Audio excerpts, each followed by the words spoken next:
I'm trying to get my meteorologist skills because it's backwards on the computer. So I'm trying to get like, yes, the storm front is coming in. Anyway, what is up? I hope you are well. Look, I wanted to go live today. Obviously, we are in a state right now. We are in a state of sort of extreme agitation. I'd say that's probably pretty safe to say. I don't think anyone could possibly disagree with that. Of course, we're in the middle of a pandemic. We have, some of the largest popular protests of my lifetime. Lots of stuff is happening coming into a presidential election, maybe the most hotly contested presidential election in my lifetime. Who can even know what's going to happen there? All sorts of things happening. And the level of agitation just in general is very high. I don't think you could argue with that. I hope not. So let's talk about this, because in periods of extreme agitation, right, what you tend to get is a fair amount of black and white thinking. And of course, I'm not talking racial here. I'm just talking about the sense of seeing things in terms of black and white. There are things that are this way and there are things that are that way. And there's a clear difference between them. And one of the ways that this manifests is how we view the people that disagree with us. Okay. Now, I don't want to get into that. That's a real deep topic. You could spend a lot of time exploring that. Let's think of a very specific one, which is our understanding of how other people relate to the media. Okay.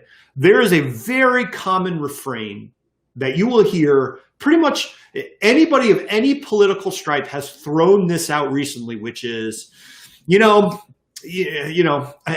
just don't get it. It's like these people, they're brainwashed by the media, right? It's like they just watch the news and they believe whatever the news tells them, right? And I'm sure you have said this about, maybe you have a relative that you strongly disagree with that seems to parrot, media talking points. Or maybe they think that you clearly can't see reality because all you are doing is regurgitating the things that, the establishment or the liberal elite or whoever they think is the bad guy, you're just regurgitating what those bad guys told you to think. This is a very common idea, right? Across the political spectrum. All right. This is one of the things that drives me completely up a wall, because one of my missions in life, right, is to improve my own thinking. Like I deeply believe it is the foundation of my ethical framework that the more clarity I can get in how I think, the better I will be able to make decisions, the better I'll be able to take care of the people that I love, the better I'll be able to take care of myself. I'll be a better citizen. I'll be a better friend. I'll be a better person if I can have more clarity of thought. And this is a lifetime journey. It is a never-ending thing. It is never done. It is a perpetual struggle.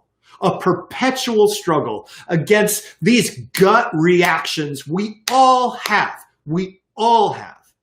And here is the thing. This is the bitter pill I'm going to ask you to swallow, is the acceptance that yes, the people on the other side of the political spectrum absolutely are manipulated and moved and have their thoughts influenced by the media and the people around them every single day. That is an absolute truth. And the bitter pill I need you to swallow is that it is equally true of you.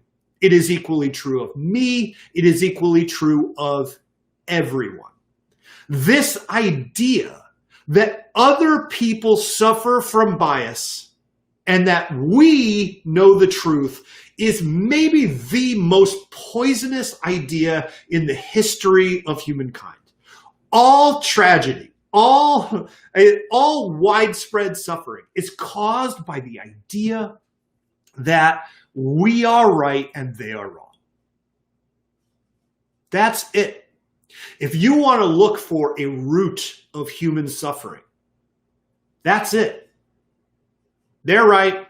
They're wrong. I'm right. They're messed up. I'm not. They're sheep. I know the truth. And the way to enlightenment, right? Not in a Buddhist sense, but the way to a rational dialogue and a rational engagement with the society and the people around us has to be the shared assumption that neither of us get it. Nobody gets it. We are staring through a keyhole at a vast landscape, and nobody can get the entire picture. Nobody understands it 100%. It's impossible. It is impossible.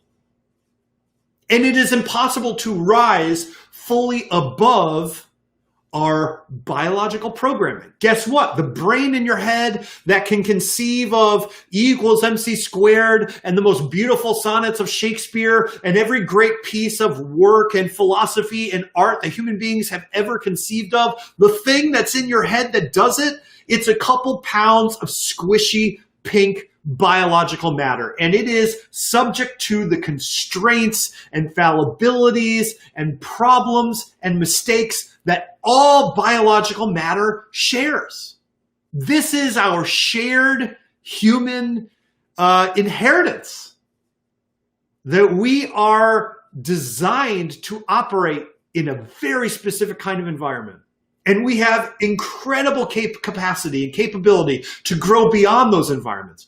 But we are all limited and all hampered and all restricted. And we all have to work every single day to overcome our biases and overcome our blindness and overcome our inability to let go of this conception of ourselves as the only rational adult in the room.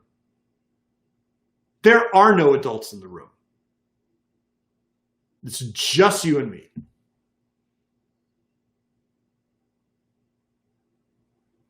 So if I could reach into every person's brain and give them one thing, I could only implant one idea to make the world a better place, it would be the image of ourselves approaching an infinite landscape of possibility with a sense of deep humility about ourselves and our capacity for rationality, and this conviction that we can do so much better. We can do so much better. You can do so much better at work and in your creative production and how you relate to people. We could do so much better if we just understood that you are flawed and I am flawed and we're all flawed. And let's operate from there, from a standpoint of humility. So the next time you talk to your aunt or uncle that you couldn't disagree with more, I'm not saying don't have the argument. And I'm not saying don't go in the thread and speak up for what you believe. You should do that. You should do that.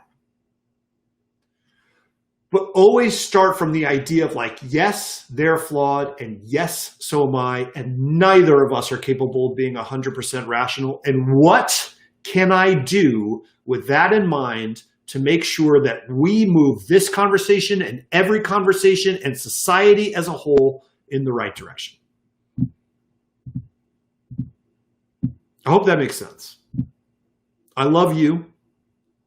I hope you are doing well. If you ever want to read what I write, every week I send out an email about stuff like this. It's betterquestionsemail.com. I'd love to have you. I hope you have a great rest of your week. Happy Friday. Talk to you soon. Bye.